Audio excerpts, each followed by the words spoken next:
what's up, guys? Welcome to another episode of the Guitar Guts podcast, hosted by me, Mark Murray. My guest today is the great Sophie Burrell out of the UK. She's a 20-year-old up-and-coming shredder, just started a shred academy.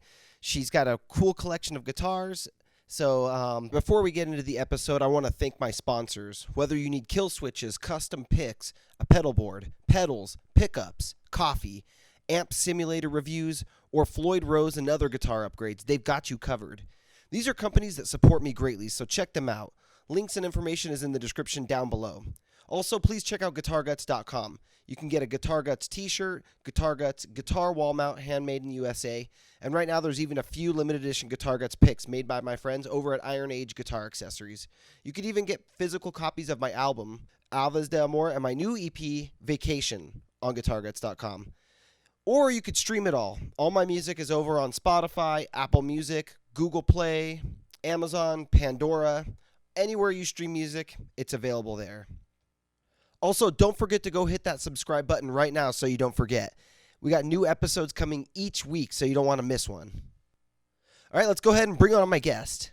Welcome to the show, Sophie Burrell. Hey. How you doing? Yeah, I'm good. How are you? I'm doing pretty good. Can't complain. It's a Saturday morning over here, and it's a nice day so far. What time is it, like, where you are? Just turned noon. Oh, okay. So you're 8 hours behind me. 8 hours, yep. 8 hours. Is your last name, by the way, is it pronounced Burrell? It can be pronounced Burrell or Burrell. Like, my family all say it a different way, so either one is good. Which one do you say? I say Burrell, but I might change that. Oh, really? It sounds more posh. I kind of prefer it, but I don't, yeah. It's just out of habit. I don't actually say it as Burrell, but I should. I see. That's a cool-ass backdrop. Is that, like, Galaxy? Like it is. I love space stuff, so I figured I'm obsessed. It's better than just, I guess, a black background. Looks cool. It looks very cool. I've got my backdrop here, obviously. So this is where you record your videos, right? Yeah, so my desk is obviously here, and then I sit up against this wall. Ah, is this your bedroom? No, this is my living room. Ah, cool. It's always interesting to see people's setups, especially from like a different angle like that. So huge news, you recently started an online shred academy. I did, yeah, that's right. That's pretty crazy. You just left your band that you were with for 3 years to pursue this new endeavor. Yeah. How's it going? That wasn't the reason I left. I mean, yeah, so the online shred thing has been something I've wanted to do for like a really, really long time now.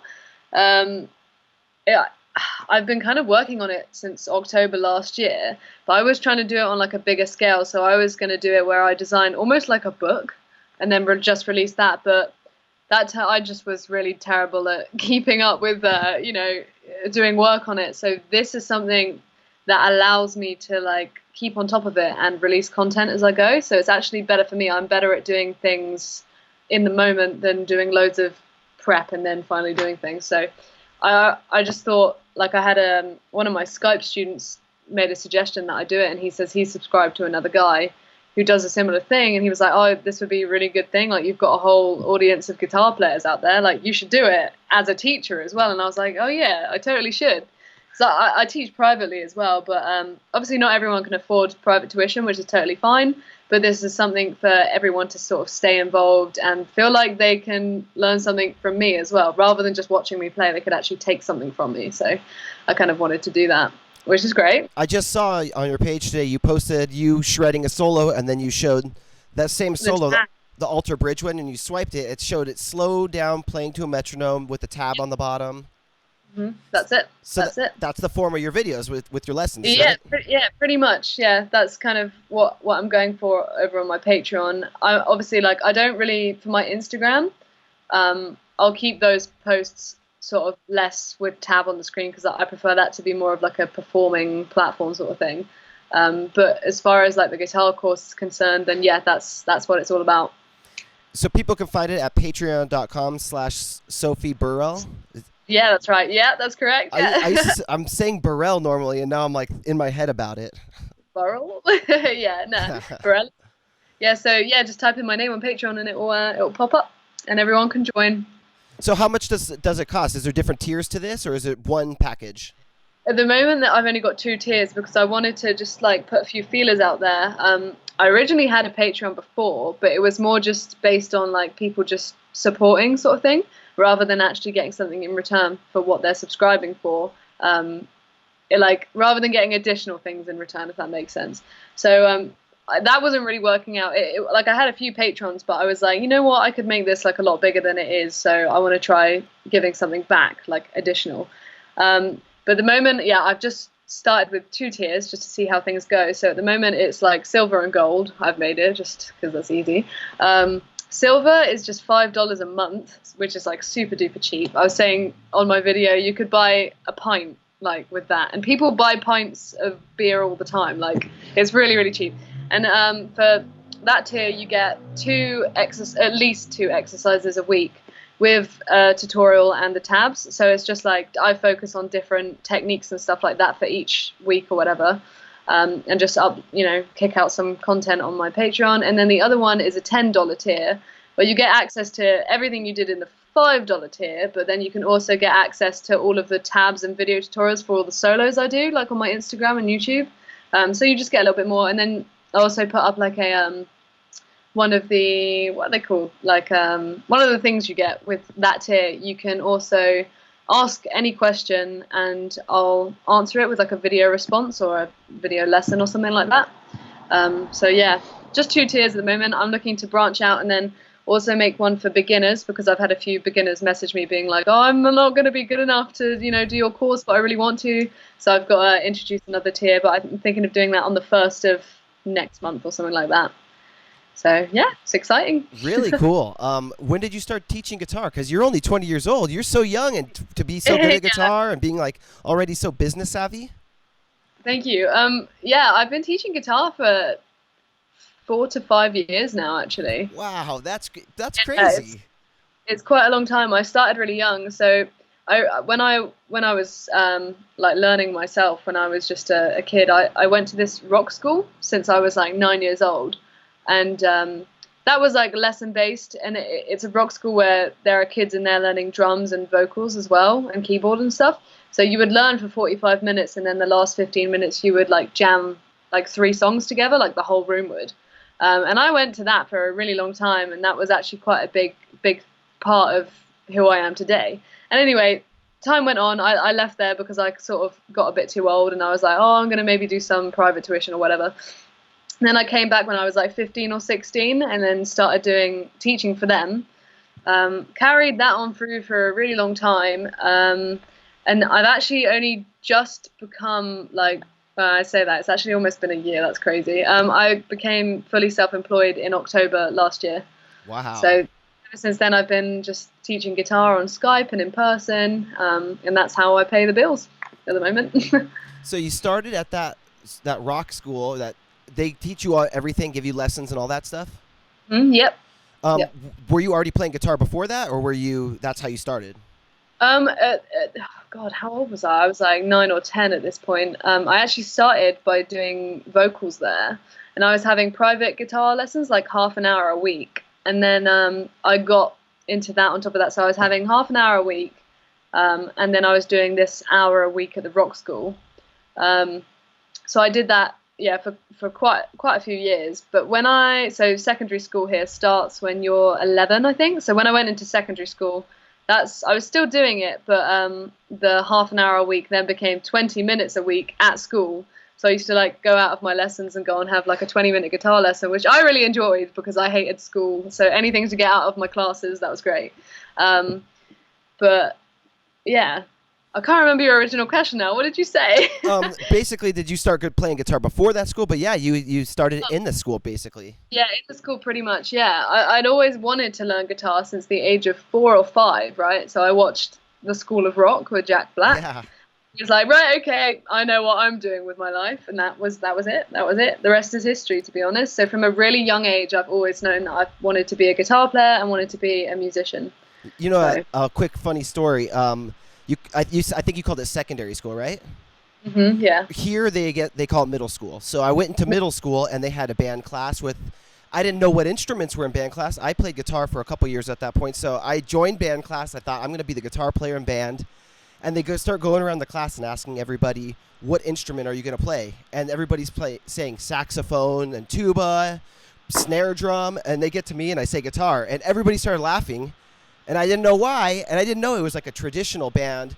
And so it's like classical, like. Yeah, they gave me a trumpet and they made me play trumpet. I'm like, what? All the other classes, I'm like, no. I don't want to do this. And I tried to transfer out, but all the other classes were full, so I got stuck playing trumpet for a year, or actually 2 years. Oh God, that's a really long time. But it turned out to be a blessing because I met my fiance now, and back then 16 years ago in that class. So it turned out to work out. Yeah, it turned out for the best then. That's good. So when you started at that school and you were singing, what style vocals, what influenced you at that time? What were you practicing? Avril Lavigne. Literally, Avril Lavigne was my biggest influence when I was that young. That was actually, I started off like to be honest, like it sounds quite stereotypical, but most girls at that age are like, I want to be a singer. Like, so I started off like singing, and that was kind of what I was all about. And then I don't know what happened, but once I picked up the guitar, it like took a serious turn and I got really into it. And that's when I started listening to like guitar players. Like Slash was probably my first and biggest influence, to be honest. There was a lot of people, but Guns N' Roses were a band that I was just like obsessed with back when I was about 10 or 11 or 12. Pink Floyd were a big influence on me. But as far as like being really young, right at the start, Avril Lavigne was the first person I was obsessed with, and probably Red Hot Chili Peppers as well, I'd say. Do you still listen to Avril Lavigne at all anymore? Yeah, I do a little bit, like, but to be honest, her album, was it her first album, Let Go? Like the one with Skater Boy on it and Complicated stuff like that. That still, I like know every single word on that record still to this day. I was actually teaching one of my students Skater Boy a couple of weeks ago, so I don't actively, like, she's not on any playlists of mine, but every now and again maybe I'll listen to her or she'll crop up somewhere. But I'll always be really like attached to that album because it was such a big deal to me, and I was literally obsessed with her. I had her clothing line and everything. It was insane. I didn't even know she had a clothing line. That's funny. Yeah. What was your first guitar that you started playing? So the first guitar that so the very first guitar that I started learning on was this crappy 3/4 sized blue nylon string guitar. I'm really small now, but as a kid, like, I was tiny. So this thing was probably too big for me anyway. But I think I did about 6 months of learning on that. And then I was like, okay, no, I want to play electric guitar. I want to be a rock guitarist. And so I got the guitar off of my guitar teacher at that time, actually. And it was a Hodson Jazz Cat. So it's like a Fender Jazzmaster copy. And I still know where it is to this day. My best friend has it, so I'm like thinking of getting it back at some point. But that was my first guitar, and then I shortly I sold it way later on down the line. But the next guitar I got was a bright red Flying V, Epiphone Flying V. I was a very small person, so that thing was taller than me pretty much. So funny. Do you have a sponsorship with Ormsby? I do indeed, yeah. They're the first ever endorsement I got. Really? Yep. Can we see that purple one? Yeah. You have it there? I do, yeah, it's right here. It's in a really low tuning right now, but I've been learning some 5-finger death punch. Damn, that thing is like extreme. I'm breaking it, it's fine. Oh. It's in drop A right now, but look at that, the color on it is just wild. It's probably my favorite thing about it. It's just, it really, especially on stage, it looks electric, it pops. It's very cool. What have you been playing in drop A? Why have I been playing in drop A? Yeah, why are you going down so low? So I was learning the solo to Jacqueline Hyde by 5-Finger Death Punch earlier. It's hard, man. I'll have it down hopefully by tomorrow, but it's fast. Is this the one that you said you hit a wall with? Yeah, I definitely did today. I'd done about 2 hours on it, like from the beginning, starting to learn it and then getting it up to speed. I'm about 15 BPM off original speed, so I'm not far. There's this one like ascending run, and it's all mental. Like, I know where it goes, I can do it, but every time like I get to the certain part, I would just stop, and I'm like, why are you stopping? so frustrating. So yeah, but I'll have that down by tomorrow. I saw that you had mentioned something about the muscle memory needs to kick in, and that's something I've always noticed with guitar. I've never thought maybe that I didn't know what it was, muscle memory or what, but sometimes I'll be practicing something, and I'll get it down at a slow speed, but I just can't get it faster, and then I'll put the guitar down, go to sleep. The next day I'll pick it up, and all of a sudden I'm like just magically 25% faster. Yeah, that's it. It's so true. Same thing happened to me when I was learning the solo from Symphony of Destruction. By Megadeth. Like, there was this one bit, again, quite fast, and I was like, you know what, I'm gonna put this down, I'm gonna come back tomorrow, and the next day I had it. Like, it's really bizarre. You almost like need it to sink in, and then you could just do it. It's like your brain is doing it when you're doing other things. It's still working on it without you even knowing it. Yeah, when you're asleep. It's weird. So weird. I'll let you know how it goes tomorrow. See if it did work. It's a trip. I've never known. Yeah, but I guess it is probably just muscle memory. Yeah, it completely is down to muscle memory. Guitar playing is just muscle memory, honestly. Do you have an amp there that you could give us a little quick shred? And plug into my interface. Let's hear it. It's going to be so low. When Five Finger Death Punch plays, do they always tune that low, or do they play a 7-string or anything like that? I think it's a mixture. So on the video, it looks like the guy is tuned just to the guy. I think his name is Jason. That's really bad of me. He tunes to drop C, I think, and then like plays it lower. That's what it looked like in the video. But this song is low. I think that whole album is quite heavy. It's from Got Your Six, it's called, and it sounds like they're either drop tuned to A or they've got a 7-string.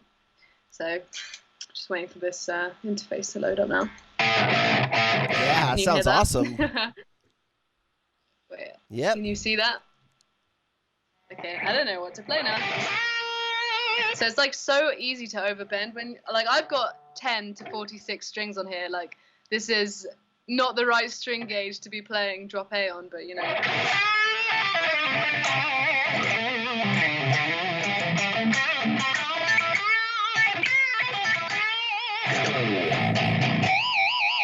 It sounds nasty, fucking awesome. Yeah. Real. But this guitar is like, so as soon as I found out what tuning the track is in, I like went and grabbed the Ormsby straight away because it holds its tension so well. So my other guitars would probably collapse at this point, but because of the multi-scale technology, whatever, like it really holds well, and it doesn't feel like you're in drop A, but it just sounds heavy. You've got 85,000 followers. Do people still trip out all the time and ask you what the deal with the frets are? Why it looks like that? Yeah, and they were like, is it me or are your frets wonky? They ask me all the time. Yeah, I get a lot of questions.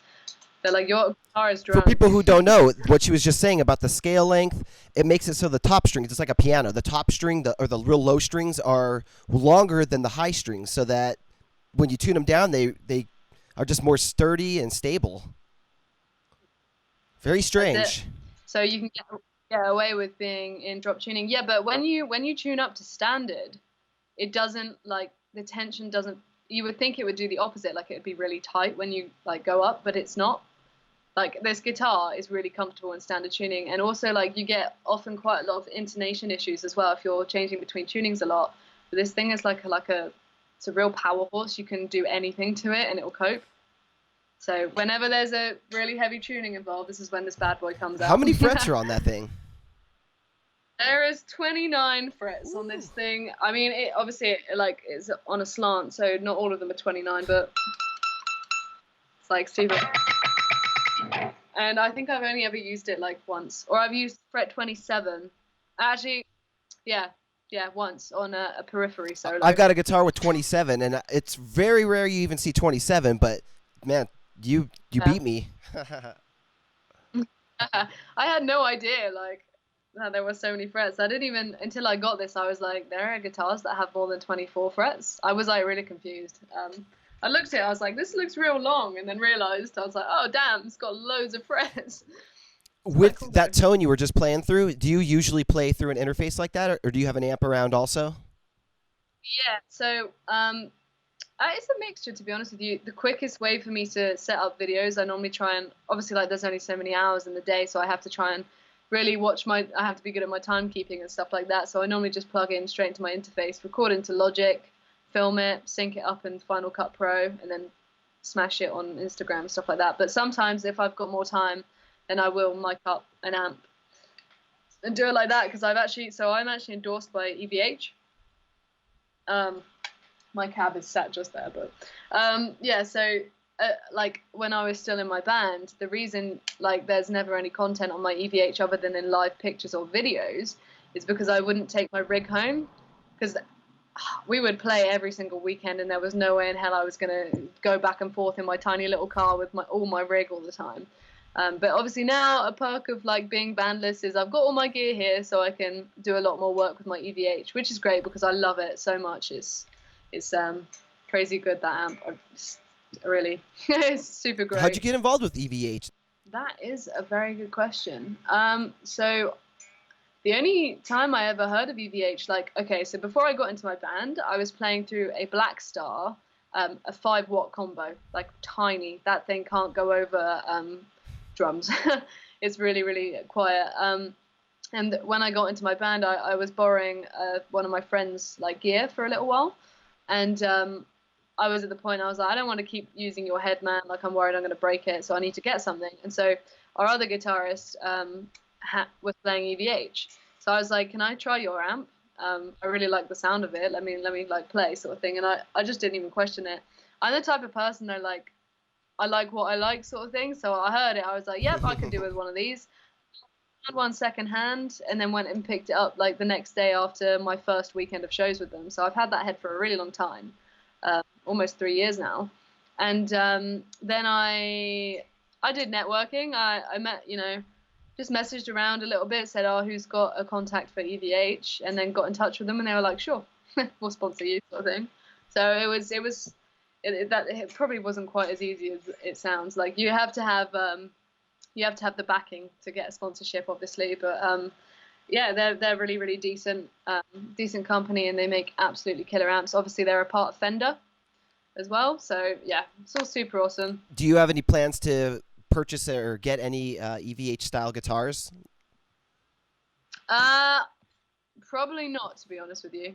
Yeah, they just put out some cool new ones. They aren't so crazy. They're not striped up. They're just like a little more relaxed looking. Yeah. I mean, I really don't have a problem with signature gear. I've got quite a lot of it. So I've got a Tremonti signature as well, PRS. And obviously I play EVH amps, but there comes to a point where you're like, oh, I kind of want to have my own look. I kind of want to be playing my own gear. Like the EVH is totally fine. Obviously the comparison there was the PV6505 and then the EVH 5150. Personally, I prefer the EVH 5150. I think it sounds so much better than the 6505. We've also got one of those, but and it does, when you crank it, it is killer. But I just like the EVH tone is a little more shreddy, and that's kind of how I like it. But in terms of like, yeah, guitars, probably not. I prefer to play something that isn't a signature. I see. Model. You mentioned your old band. You'd left after 3 years, Saints of Sin. Are you going to continue to keep writing music or put out any singles? Do you have any plans for that? Yeah, 100%. I mean, right, so before I was in Saints of Sin, I was in another band, and I was writing all the material for that. Now, I was only 17 there, so the songs probably aren't something that are relevant to me at this stage. So, I don't know. Musically, though, there was some cool things that I really liked in there, so I could potentially rewrite things a little bit. But I've already started writing. So, yeah, there's big plans. I have a vision of where I want to go. Very cool. Already. Are you going to incorporate your singing into it? Because I've seen you've been starting to post a little more of that. Yeah, I'm hoping to. I would really, really like to. It's just whether I have the confidence in me to front a band or something like that. Like, I don't know. We'll see what happens. But the plan is to get my voice involved as well. When I think about the world of guitar players, at the very top elite, like, the Steve Vais and I don't know, Eddie Van Halen's or whatever. Who do you think is representing for the ladies at the very top? Who are like the other women shredders that you look at and you're like, hell yeah, she's like elite? Okay. So there's a few. So the first two I ever heard about as female guitarists were Orianthi and Lizzie Hale. So those two have been quite a big influence on me. I have to say though, I've taken more actual influence from the guys in the music industry. Obviously, there's so Hmm. many more of them. I really, really, really admire Lizzie and Orianthi. I think they're incredible, and they're just exactly what I want to be doing, you know. And they've got this whole. It's already started happening. There's certain people that will come up to me and be like, "Oh, my daughter really loves watching your videos," and "Oh, you've inspired me to play the guitar and all this stuff." And that more than anything means the world to me. And they have influenced a whole generation of girls to pick up the guitar. I was already playing before I knew about them, but they like really, really motivated me, and I was like, oh man, like I want to do that. That's who I want to be, sort of thing. So Lizzie Hale and Orianthi are probably like two of the females that I'm like, you got all the power, girl. You got it. Yeah, I'm starting to see like at the very top there weren't really many in the 80s that I knew of No. women like top shredders, but now with Instagram, I'm seeing there's like a handful that are like right at the top as good as anybody. It's crazy. Yeah, social media has been a thing that has allowed, um, well, this is it. Everyone is now able to market themselves from their bedrooms or whatever, but it's brought all these females to the table because the music industry, particularly in like rock and metal and particularly with the guitar, is such a male dominant thing, but it's actually not like that as much anymore. There are a lot of girls out there playing now, which is really is awesome to see. It's really, really cool. Because I remember when I was younger, when I used to tell people I play guitar, and they're like, "What do you mean? Like boys play guitar?" And I'm like, "Okay, what? That doesn't make sense, but okay." Um, so yeah, anyone can play. Anyone can play. A couple that come to mind for me are like Paula Caragosa. She's I don't know if you know who she is, but she's a shredder and producer, Oh, and that's she's like a cool. big Jason Becker style player. So That's she's awesome. just a beast. And then Yeah. like Neely Broche and Nita Strauss and like Nita Strauss, yeah, I'm her, aware of Nita. Yeah, she's doing particularly what I want to be doing at the moment, out on the road with Alice really, would Cooper. that be something you'd want to do? Oh, 100%. So aside of like writing my own material, obviously I want to front a band and stuff like that, and I want to have my own thing. But if there was a band that came to me and was like, "Hey, do you want to come on the road?" Like someone, because you know Orianthi did the same. Orianthi was Alice Cooper's guitarist and Michael Jackson's. If I had someone like that come up to me and say, "Do you want to do it?" Of course, like I would love to do it. That would be Oh, do you amazing. have anybody who You you look at and you're like, that's the band? I wish. Like for me, it would probably be Metallica, but I don't think they're gonna have any openings soon. But But well, that's it. All the bands that I would really, really love to like go on the road with are in tight lineups. Like it probably wouldn't happen. There are a few that I'd really love to get involved with, but I respect that. You know, you have to. It's right place at the right time. Um, but you often have more luck with, or I would assume with people who are just frontmen, like Alice Cooper and like Michael Jackson, who are just looking for like session players and stuff like that to hop in. So I don't know. I mean, Michael Jackson would have been an amazing one, but obviously he's not around anymore. So I don't know. Yeah, just gotta wait for the opportunity to come up, I guess. yeah, exactly. Yeah, it'd be awesome if it did. I'd be all in. You recently, I saw, were on a Shred Wars video with Jared Dines. I That's was, pretty yeah. pretty awesome. You out you It outshredded was him. really Let's say it. We're gonna put it out there and say it. no. He has the sickest tone. I just wasn't expecting it. Like he sent through the video, and I was like, damn, that tone alone has just like Ha! blown me. But I got to ask him what he did. He's a really nice guy, and he's such a talented person as well. I was just absolutely, well, I was confused at first when he was like, oh yeah, we're like, I'll do the Shred Wars with you, sort of thing, or he was like, do you want to be on Shred Wars? I can't remember what happened. We've been talking for like a year now or something like that, on and off, but he eventually got in touch, and I was like, are you serious? Like, you really want me? Because I remember when I was a kid, I'm talking, I was 12 years old, I used to be like, oh, is that funny guy on YouTube? I've known Jared for a really long time. He hasn't known me for long at all. but I used to watch Jared's videos a lot. Me and my brother did when we were younger. So when it came to the time and he was like, do you want to do a shred wars? I was like, is this true? Is it really you? Like, is this legit sort of thing? And it was. So it's super awesome, and I'm really grateful that It's he funny asked because me. I've only known about you for a couple years, maybe 2 years or something. But you've been putting in so Mhm. much work for so long, and in my head, because you're 20 and I'm 32, so I'm like, she's an up and comer. I can't wait to see where she goes.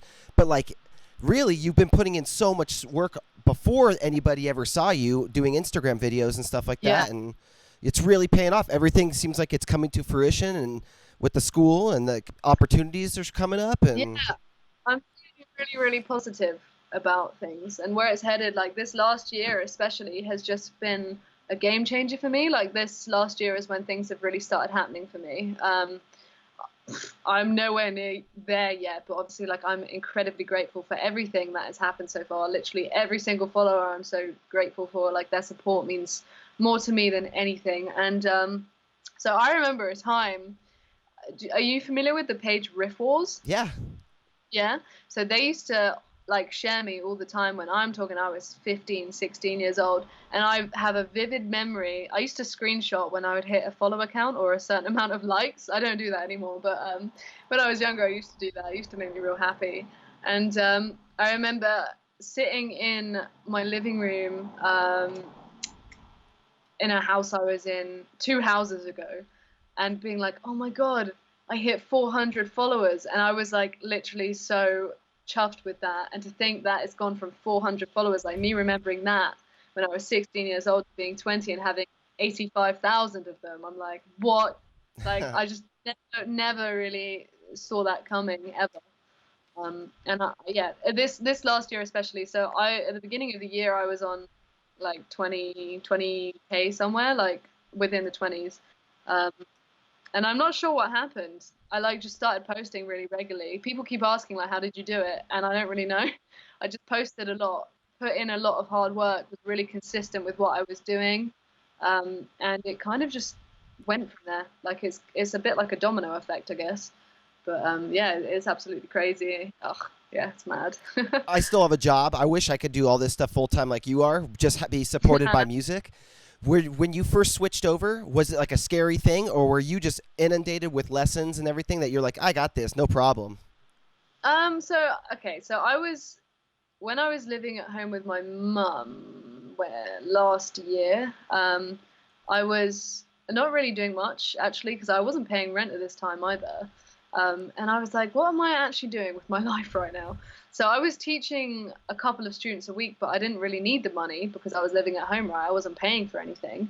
And then I got a job at the college I was working at. And to be honest with you, like it was like I really liked the people there, but the travel time was killing me. So by this point, I'd moved out, and I was traveling like 2 hours a day, sometimes more, just to get to this place. And I was like, this is making me really unhappy, and I have no time to focus on my career, like my actual career, what I want my career to be, what I want my life to be. And so I was like, I have to get out. I'm gonna just take the leap and go self-employed and just teach. And I did it.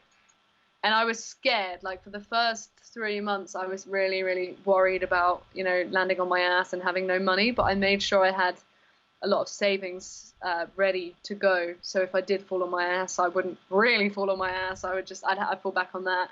And then it just kind of built up from there and there. Like without the following and without having Instagram or anything, I wouldn't have been able to do it because most of my lessons are Skype lessons. And that just wouldn't be possible without having a social media sort of account and stuff. So yeah, it was scary, but best decision I ever made. I am so much happier now. I'm so much happier. Wow, that's very inspiring to hear. When you were like little 15-year-old Sophie, then you didn't have a goal in mind at that point to be like, I'm gonna become. This is gonna be my career. You were just kind of doing it. Is that how it went?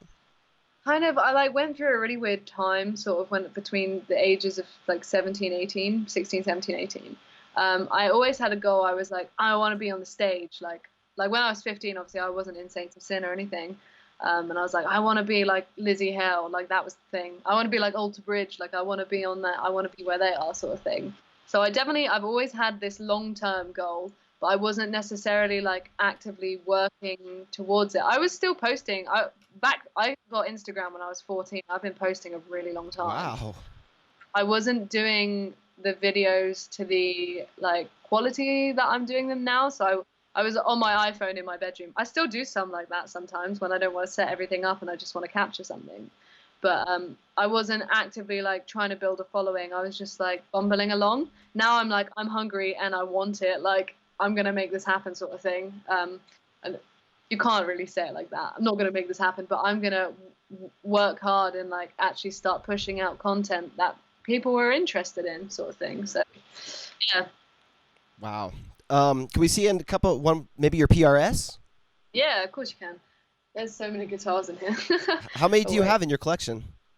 Okay, so they're not all mine. I live with my other half, my boyfriend, and most of them are actually his. I think I only have 7 guitars, but in this room alone, 1, 2, 3, 4, 5, 6, 7, 8, 9, 10, 11, 12, 13, 14. There are 15 guitars in this room Wow, alone. that's awesome. There's a lot more. So my other half is a guitar technician, so we always have other people's instruments in here as well. So right, so this is the Custom 24 wood library. Dang. Which, yeah, it's pretty. It's got gold hardware on it. How long have you had that one for? So this one, that flame maple neck. Oh. Yeah, right. It's super nice. So this guitar, there is a very crazy story behind this, and not a lot of people kind of know about it. So from quite a young age, since I ever got a PRS, I was in a Facebook group called like PRS Guitar Owners Worldwide, I think it is. And in there, like I had a really like, that was the first thing, like that was where people were talking about me to begin with. That was where the community was, and that's where I first got involved with all this videos and stuff like that. And someone saw me in there, and like these guys, like some of the people in that group have so many PRSs, and like they have the nicest gear and stuff like that. And he noticed me, and he was like, oh, like he sent me a message being like, oh, this guitar is yours if you want it. Like we'd spoken before.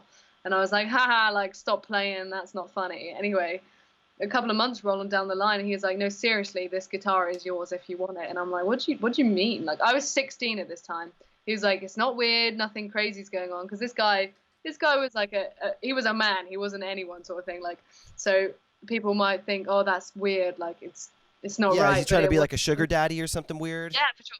But he was like, no, this is legit. I want your parents involved because you're not 18. I want to support you. And he's like, I wish that I would have had these materials available to me when I was your age, because that's what I could have done with like. And it honestly, this guitar has changed my life. It's improved my playing. Like I always say, every guitar can like be make or break in a lot of ways. Like when I first got my PRS Tremonti, that was my first real guitar that was of like a decent quality, and that guitar I made some of the biggest like leaps like in progress that I had ever, sort of thing. So sometimes you need that, and this guitar it's a professional instrument, right? I mean, sort of like it's what the high-end people could be using, sort of thing. So lo and behold, he's like, give me your address, and he shipped it to me, and it turned up, and I was like, what? And you just, what? Like I just couldn't believe my eyes. So if he ever asks for it back, though, I'll be so upset. I'd probably just buy it off him, to be honest. So just have the money. Like I can't give this back now. Wow. It's been through a lot with me. It's got some battle scars. That's the worst one. I was really upset when that happened. I wore a belt at one of our shows for 40 minutes, and it took like such a chunk of the paint off, and it's got a few dents and scratches, but ultimately it's my baby. Wow. This one. It's very sentimental to me. That's such a crazy story that someone just gave you that guitar. Yeah, and I am forever like grateful and in his debt at that. I've never met this guy before as well, still not, and he's the nicest guy, like really, really the nicest guy. And he's like a guitar connoisseur. He's got so many guitars, but like, because this is something, even now I wouldn't be able to afford this, definitely not. So for him to see that in me and go, I want to support you, when I was just 16 years old, was just mad. Was I 16 or 17? I was young. I think I was 17. I don't remember. Are you still in contact with him? Oh yeah, we chat on Facebook and stuff like that. We keep up to date with each other. He's a really nice guy. Wow, that's incredible. Yeah. So how many PRSs? I didn't know you had multiple. How many do you have?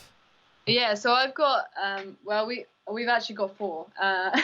But two of them are mine and two of them are my other half. So I've got this one and then have you seen my Tremonti? Yeah, that's the darker one. It's almost sunburst. No. Oh no, so that one's my other half. So that one's a custom 22. That's it's an SE 22. So that one's actually a really similar finish to this one, but then we've got two Tremonti SEs. Mine's the jet black one, and his is the natural looking one, which is actually right here. So this is the other one. This one's not mine, but oh, classy looking. Yeah, so we've got four PRSs here. How come he's not in? Does he show up in any of your videos? No, he hasn't. So he has his own separate accounts actually. So he makes guitar pickups and he makes guitars and he's a guitar technician. So he's currently working on his first models as a guitar maker, which is really awesome. I've seen them all and I've tried them and stuff like that. And we've got some exciting news coming soon on it, so people should stay tuned. But I'm waiting to sort of present it to my audience once the guitars are in my hand, sort of thing, to give him a shout out. Wow. He works as hard as I do, if not harder. He's one of the most hardworking people I've ever met in my life. He's up there now working up in his workshop. You guys are a power couple, like total music freaks. Yeah, it goes hand in hand. It's very, very good. So all my guitars that ever need setting up, he does it, and he's really good at what he does. And that's not me being biased. Even if we weren't together or something happened, I wouldn't trust anyone else with my guitars. And also, seeing what the state of my guitars when they were set up by other people.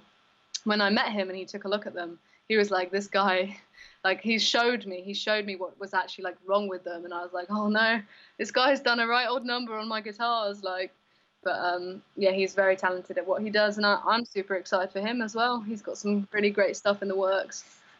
Wow. I think one of the reasons that your profile is so successful and you've grown so much, not only because you're playing and everything and you have good quality, good cameras and stuff, but it's your editing style. How did you learn how to edit video? I've always had a real interest in media, actually, since I was in secondary school. So I had a cracked version of Final Cut Pro for a long amount of years, and that was when I was 16 and I was editing my very first YouTube videos on there. I don't know if there's actually any on there.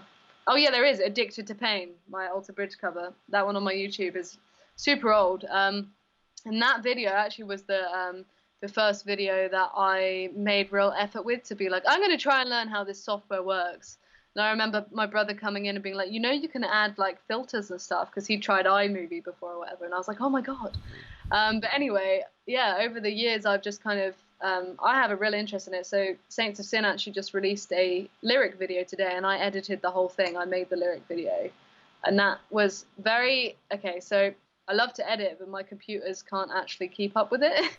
Half the time they can do my little Instagram videos, but editing a whole music video on there, I almost threw my laptop out of the window a few times. But I do really enjoy it. I find it really therapeutic, editing videos. It's a lot of fun. But I taught myself. Wow. And YouTube helped a little bit. Because there's something, I don't know what it is about over in the UK, but there's something about you, McRockland, Cammy B. There's something, I don't know if this is where it started, but the slow zoom on different guitar parts. I got it from them. Cammy has been such a huge help to me, and I know McRockland has been a massive help to him. I'm not as closely connected with McRockland. We have spoken a few times, but Cammy is actually when I was like, what? Because his account was blowing up. It still is, but earlier on this year it was crazy. And I was like, what are you doing? And he told me a few tips, sort of thing. He was like, people love this editing style for some reason. I was like, well, I'm going to do it. So when I first started doing it, so you'll see my videos in January, February, crazy on the zooming and stuff. I'm not quite that much anymore. I leave it a little bit more natural, because people were like, it's too fast. I can't see what's happening. But yeah, Cammy was actually where I got the inspiration for that editing style. Yeah, it's very cool. I've started to do it a little bit. I don't do it every video, but definitely started to do it because it's too cool not to do.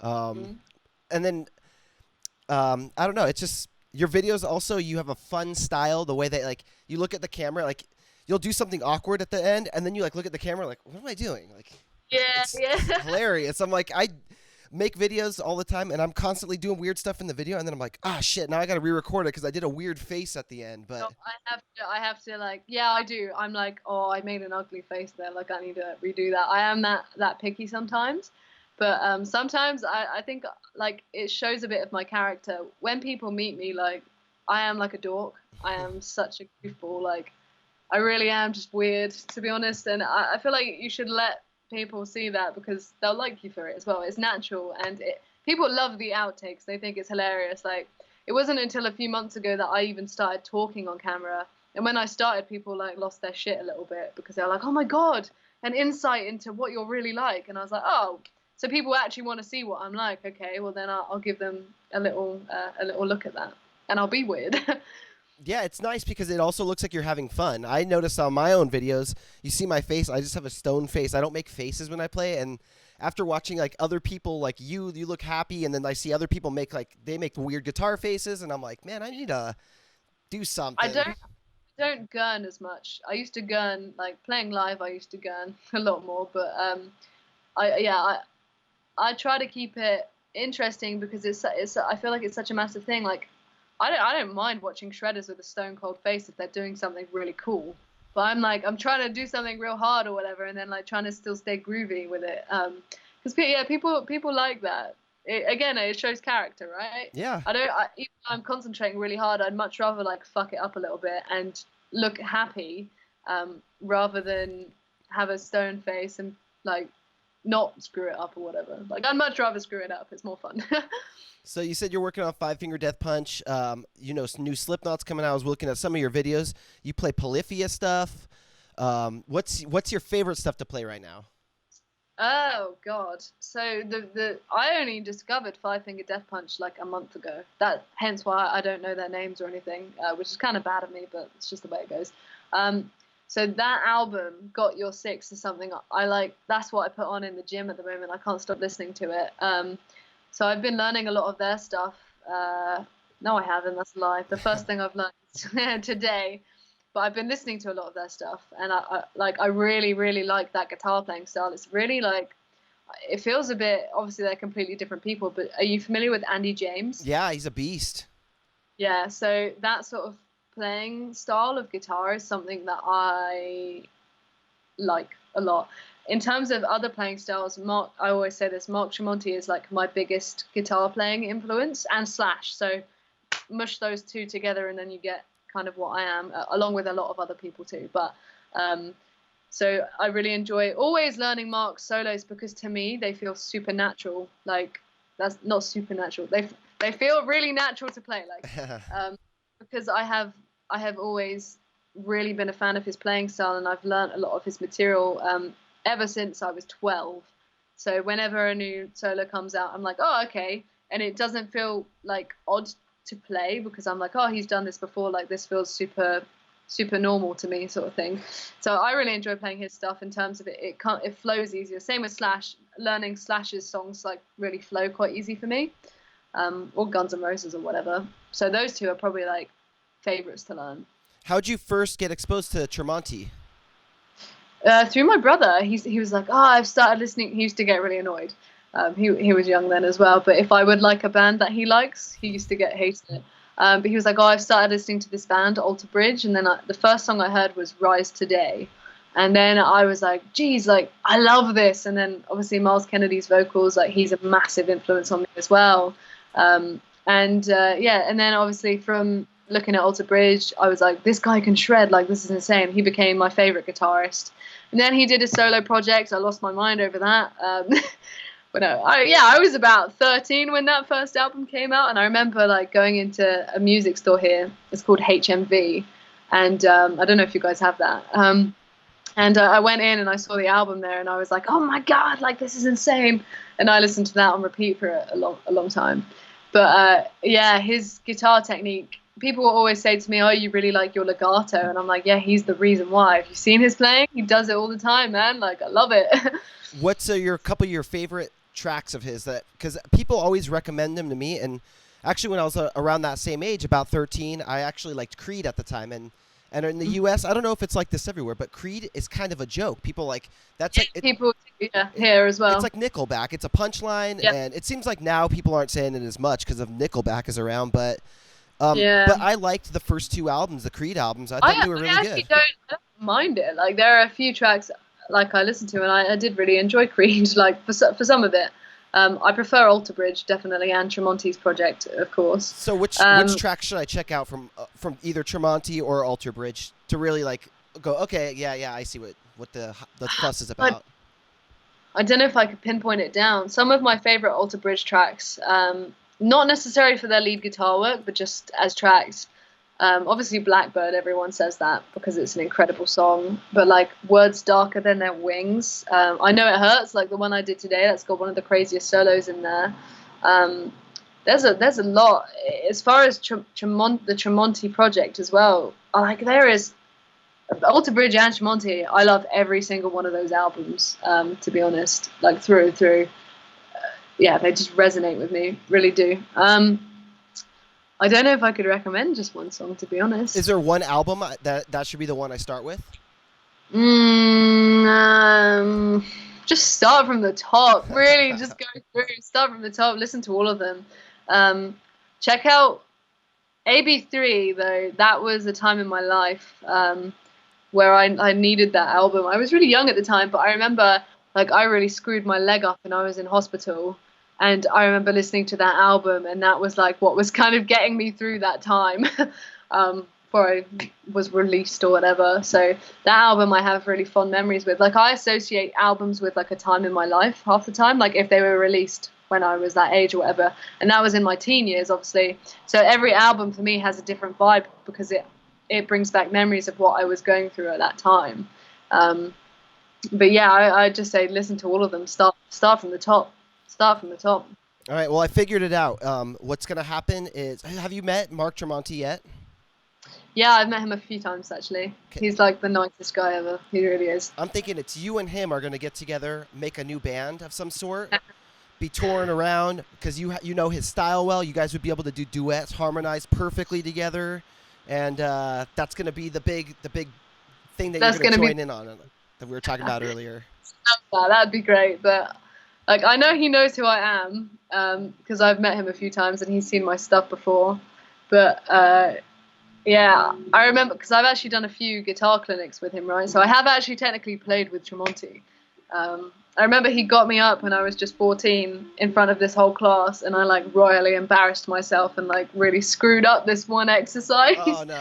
I can do it now. But his masterclasses again have been something that have like changed my life as a guitarist. But just the stuff he learned, like the knowledge, I was just like watching him just absolutely in awe because I just couldn't believe it. I couldn't stop smiling, really. I couldn't. Like, it's crazy. Is there video of any of this? No, I don't think there is. I think there was like you're not allowed to film or whatever. But we have pictures together and stuff like that. The last time I saw him was in December. When Tremonti did a UK tour, and like because I've met them quite a few times or whatever, the guys are like familiar and we keep up to date with each other on social media and stuff. So yeah, they're just at the end of the day, like I'm such a fan of the music and stuff like that, but when it boils down to it, they are just such lovely human beings as well. They're just unbelievably humble and just so talented as well. I'm like, you're just it, man. Like you got it. Yeah, it's crazy. That's awesome. All right. So, I mean, this has been a blast. Thanks so much for coming on. I don't know if there's anything else you want to cover before we get out of here.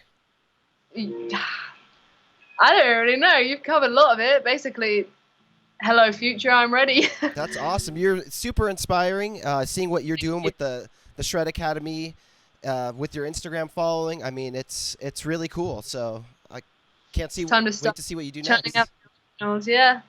Time to start the originals, and then it'll all be full steam ahead.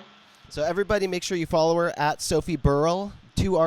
Sophie Burrell 1, 2 R's, 2 L's in the last name, and then YouTube.com/Sophie Burrell and Patreon.com/Sophie Burrell. Could become Burrell one day. You never know. Yeah, I guess we'll have to wait and see.